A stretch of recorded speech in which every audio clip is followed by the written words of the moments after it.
Samedi dernier, vous étiez nombreux à être présents à Bresles pour la Halle aux Bulles, festival de BD dans la commune. Et à cette occasion, Happiness était présent avec Damien et toute l'équipe de l'Entre-deux Geeks. L'occasion de découvrir les auteurs qui étaient là, ici en dédicace, rien que pour vous. Les interviews sont bien sûr à retrouver en podcast sur happinessradio.fr et vos plateformes de streaming. Et puis ce matin, on s'est dit, allez, on va repartager l'une de ces interviews avec Elie Huot qui a présenté son premier album, Cometa, une bande dessinée singulière et graphique. Interview à retrouver tout de suite. Alors, tu es ici présent pour ta toute première bande dessinée, qui est Cometa. C'est ça. Est-ce que tu peux nous expliquer un peu Cometa, qui est un peu comme un ovni, en fait, d'une certaine manière ?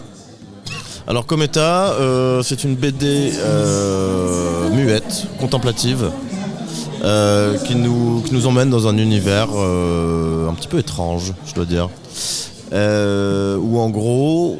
Dans l'idée, c'est de plonger le spectateur, ou le lecteur, on devrait-je dire, ou la lectrice d'ailleurs, dans un univers qui dicte un peu ses propres règles.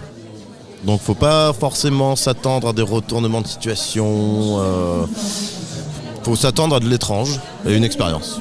Mais c'est ça, c'est une expérience visuelle. C'est ça. Clairement, on est ici en noir et blanc, il n'y a pas de couleur, pas de texte.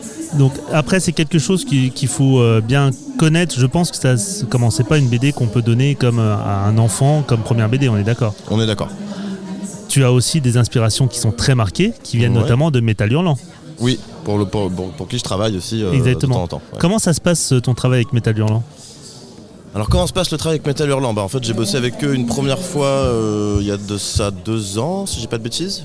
Donc je leur ai proposé un récit muet, comme la BD, muet, noir et blanc aussi, donc c'était un peu un pari parce que c'est vrai que souvent les gens sont accrochés par la couleur, notamment. Là le fait qu'il n'y ait pas de texte aussi, ça peut en déranger certains. Et finalement, vu que je voulais vraiment de quelque chose d'assez organique, très très axé sur l'image, moi je suis vraiment dessinateur, quoi. C'est ce que je veux faire. Finalement ça a pas mal marché, donc ils m'ont rappelé pour ceux d'après encore, et il se trouvait que j'avais cette BD qui était déjà en cours depuis quelques temps, que je leur ai montré, que j'ai montré aux humanoïdes associés qui gèrent Métal Hurlant, et ça a donné Cometa. Voilà. Et du coup tu es dans cet univers science-fiction.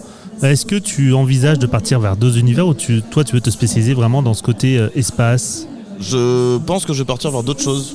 À vrai dire, je commence un peu à travailler sur un autre projet qui va pas sortir tout de suite, c'est quand même assez long.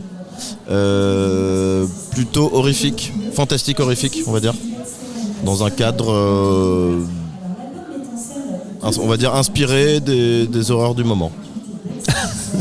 Désolé, je casse l'ambiance. Donc il y aura un monstre avec une moumoute jaune ? Peut-être, mais il n'y aura pas qu'un seul monstre. Ça va être, voilà... Dans l'idée, je veux que ça fasse écho à des choses réelles, tout en allant petit à petit dans le fantastique. Alors pour Cometa, ça t'a pris combien de temps de réaliser cet album ? C'est long, oula. En fait, c'est marrant, c'est parce que ça se lit quand même assez vite. Oui. Mais ça a été très long à faire. En gros, j'ai commencé il y a 10 ans. Ça veut pas dire que j'ai travaillé pendant 10 ans tous les jours dessus. C'est juste que à ce moment-là, j'avais pas d'éditeur, donc il fallait que je trouve aussi le moyen de manger, tout simplement. Et par la suite, une fois que le projet a été signé chez les Humano, je me suis rendu compte que le dessin avait beaucoup trop changé sur beaucoup de pages. J'ai refait tout le début, j'ai refait 30 ou 40 pages. Et donc c'est pour ça, il y a eu des pauses, il y a eu des moments où je voulais lâcher l'affaire. Je me disais que personne n'en voulait en fait. Et finalement, j'ai bien fait de continuer puisque c'est là, c'est devant nous, c'est sorti. Alors pourquoi vas-y, en fait le choix du muet, le fait de... Pourquoi le choix du muet ? Parce que justement je voulais aller vers quelque chose de sensoriel plutôt. Qu'on ressente un petit peu ce décor, cette planète qui est quand même comme une sorte de personnage principal de cette BD. Et je sais que moi j'étais très à l'aise avec ça. En fait c'est un peu inspiré du boulot de Thomas Hoth qui fait du dessin à la carte à gratter. Où il a fait pas mal de bouquins justement sans texte, et moi ça m'a vachement marqué, quoi. Et c'est peut-être aussi un peu un lien que j'ai, une inspiration très cinéma sur les plans. Alors certes le cinéma est rarement muet, faut que ça arrive, mais vraiment cette idée de plans de cinéma pas mal de fois. Et aussi j'ai attaqué un peu ce projet comme un mélange entre de l'illustration et de la BD. Par exemple, j'ai pas fait de storyboard en entier avant de la faire. D'accord. Je suis parti un peu comme ça. Je savais que je voulais beaucoup de grandes images et qu'on ait plus du ressenti que justement de la lecture. C'est marrant que tu parles de cinéma parce que ça me fait justement l'analogie avec le muet me fait penser au cinéma muet où que beaucoup de spécialistes voient comme l'âge d'or parce qu'on montrait justement les choses et on n'avait pas d'artifice avec le scénario, avec les dialogues. Et là on revient à ça en fait. C'est aux antipodes de... Enfin moi il y a une BD que tout le monde connaît je pense qui s'appelle Black et Mortimer où on fait que décrire les choses tout le temps. C'est exactement l'inverse. Et c'est exactement l'inverse. J'aime beaucoup Black et Mortimer.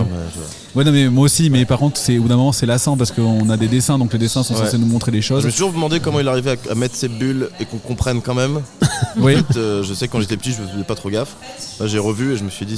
J'en ai justement relu il y a pas très longtemps et je me suis dit exactement ça. En fait, on fait que d'écrire. Autant lire un roman, quoi. C'est un peu pareil. Alors que là, on est vraiment, pour moi, visuellement sur quelque chose qui ressemble à de la gravure. Le dessin, il y a un effet gravure où certaines planches, on pourrait les extraire et les exposer pour elles-mêmes parce qu'il y a vraiment cette qualité du travail de la gravure, dans le crayonné, dans le tracé, vraiment dans les détails.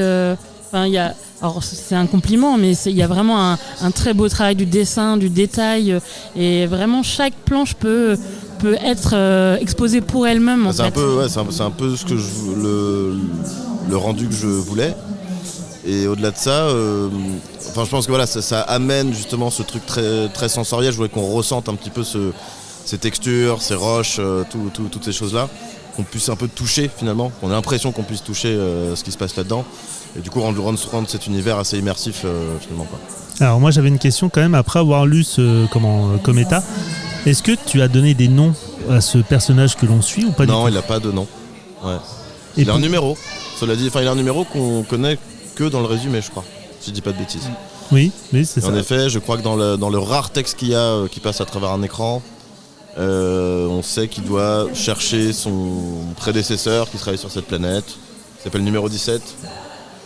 On suppose que lui est numéro 18, mais oui, ça s'arrête là. Je voulais vraiment que le mystère reste assez complet, qu'on rentre dedans, qu'il n'y ait pas tant de réponses. Il y a aussi des choses qui peuvent un peu étonner. Parfois, la fin n'est pas très très claire, par exemple. Mais c'est tout à fait fait exprès. En fait, l'idée, c'est aussi de revenir parfois devant, d'essayer de comprendre des petits détails. Je trouve ça assez drôle que tu sois à côté de Johan Cavage pour ce salon parce qu'il a fait la BD Moundir et on est quand même sur une histoire, une absence de texte qui se rapproche assez de vos œuvres qui peuvent se répondre l'une l'autre dans le choix du dessin, dans l'absence de texte, dans cette balade un peu spatiale. En plus, c'est vrai qu'on a pas mal dédicacés ensemble à chaque fois. Donc finalement, oui, ça se répond plutôt bien. Ouais. Bon, en tout cas, merci Elie d'avoir répondu à nos questions, d'avoir répondu présent à l'Entre du Geek pour ce festival La Halle aux Bulles de Bresles. Alors j'imagine qu'on va te laisser repartir en dédicace puisqu'il y a tes fans là, qui attendent. Merci en tout cas. Merci beaucoup. Un grand merci à Elio et à toute l'équipe de l'Entre du Geek pour cette belle interview à retrouver en podcast sur happinessradio.fr et vos plateformes de streaming. Et puis l'Entre du Geek, bien sûr, c'est tous les mercredis, 19h-21h. Toute l'actu geek, du monde geek, de la pop culture, de jeux vidéo, de la BD aussi, c'est donc dans l'Entre du Geek. Dans 3 minutes, sur Happiness, que faire dans l'Oise, que faire à Amiens, de beaux rendez-vous à ne pas louper, dans Quoi de neuf l'agenda, bien sûr, le rendez-vous bon plan au plus proche de chez vous, c'est juste après ça.